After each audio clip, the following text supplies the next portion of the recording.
हा भगवान स्वामीनाथ के नाम को ना के ले स्वामीनाथ यानी प्रेम के चंडाल भेद हमरा कहलाक सती हमरा अपने दू रोज की छुट्टी दिया। हम जब शिकार खेलेला हाँ भगवान स्वामीनाथ की कहला स्वामीनाथ आज अपने शिकार खेले ले जाओ सुंदर खाना बनेले थी चलो अपना महल में खाना खाओ आराम करो। हाँ भगवान हाँ भक्तिया आ गई थी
परमात्मा यानी स्वामीनाथ नहीं मानलक ओकरा 2 दिन की छुट्टी दिलो शिकार खेले के वास्ते।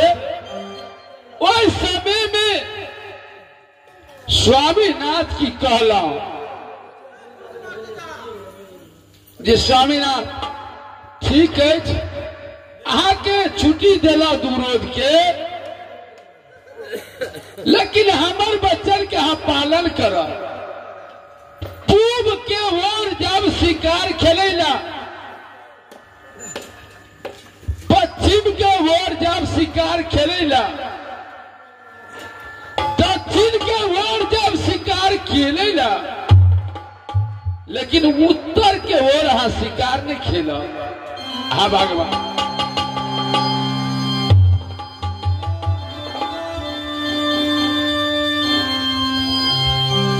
यानी स्वामीनाथ ने हमर वचन काट के उत्तर के ओर चल गए शिकार खेलेला। शिकार यह लौलाद यानी एक रंभा नाम की लड़की शादी करके हाँ परमात्मा स्वामीनाथ अपना निर्गुण पुरियाल उनका पूछला स्वामीनाथ अपने के लिए शिकार खेलेला तो शिकार कहाँ जा। स्वामीनाथ ने कहा सती शिकार आज के दिन में नहीं मिलाल एगो जंगल में लड़की भटके छाल सती उनका नाम रामबा छी नौकरनी छी, नौकरनी अहाँ के आनि देलहुँ, अपने वृद्ध भऽ गेलियै।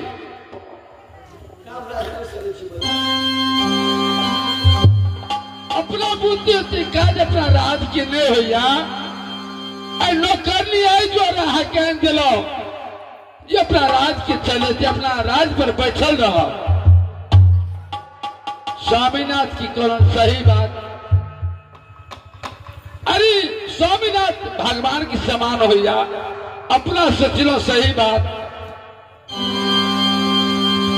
कहलक ब्याही नौकरनी के अपना महल में लो जाओ, हिनका सबटा राजपाट दिखा देवे, आ खाना बनबे ला कहबे। ठीक है, वो लड़की के अपने लगलो महल में कलो, हे बहान यही अपन निर्गुणपुर राजा अपना महल में जा खाना बनैया, यानी राजा साहब के खाना दिया, हम खाना खा। हा भगवान हाथ भैया बचलिया गई दीदी सा,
निर्गुणपुर शहर कहाँ के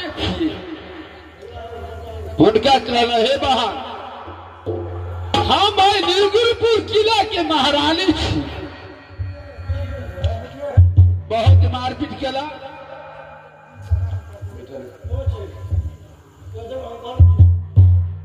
वो लड़की ने पिटाई के लिए हमरा, हम अपना महल में गेला,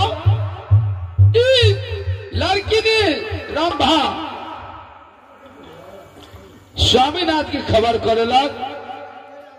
स्वामीनाथ से ने सत करवा लग, सत करवा के स्वामीनाथ की कहलन, स्वामीनाथ सती सुषमावती के कोर करे जी हमरा चाहिए। हाँ भगवान,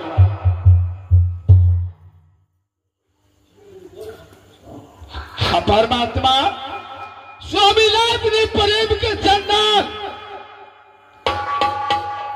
यानी डोम चंडाल की मंगा के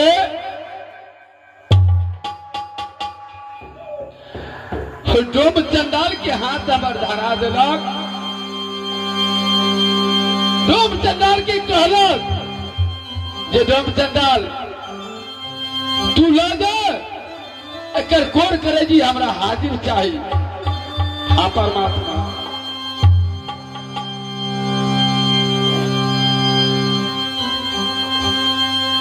चलिए जाओ ये राजा क्यों बेटी गा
स्वामीनाथ ने डोम चंडाल के हाथ धरा दिलो।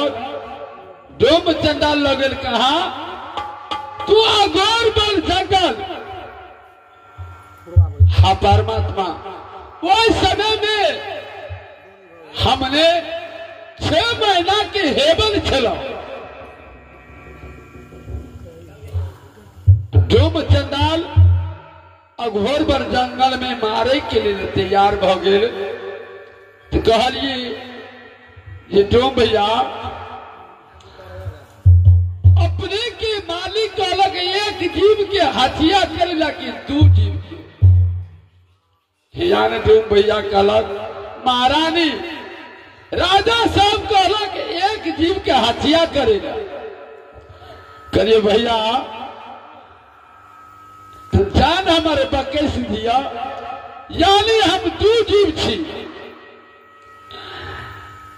हमरा वो दिन भी 6 महीना के एबर थी भैया जान बकेश दिया। और डोम चंडाल के छोटे सा बस्ती में भीख दुख मांग के दिला। डोम भैया ने हमरा जान बकेश दिला। कहलक कालू डोम महारानी अहा के आई शर्त और हम जान बकैस दे पुनः वापस यहाँ निर्गुणपुर जा नहीं सके जी कभी।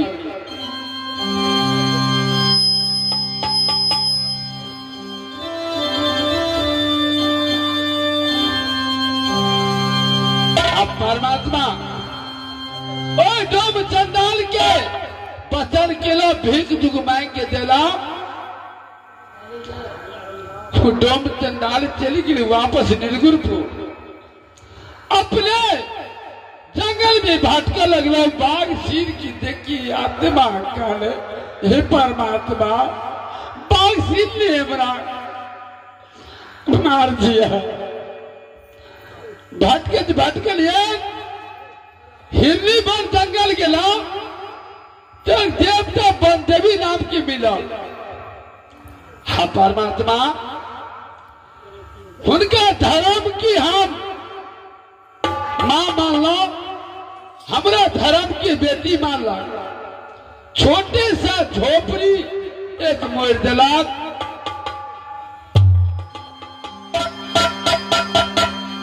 कुछ दिन के बाद में हमरा एक बालक जन्म लेला। ओए बालक के बनदेवी ने नाम रखलक जंगली बादशाह। हाँ परमात्मा यानी हिरनी वन में माता बनदेवी अपने और एक ही बालक निवास करी छिलाओ। बेटा जंगली कहाँ गिर नहीं गए कोई पता नहीं। यह बच्चा कालिया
से कहा गए बेटा के खोज में पगली के रूप में जा रहा थी। जहां बेटा मिला तहां खोज के लाभ जा भगवान।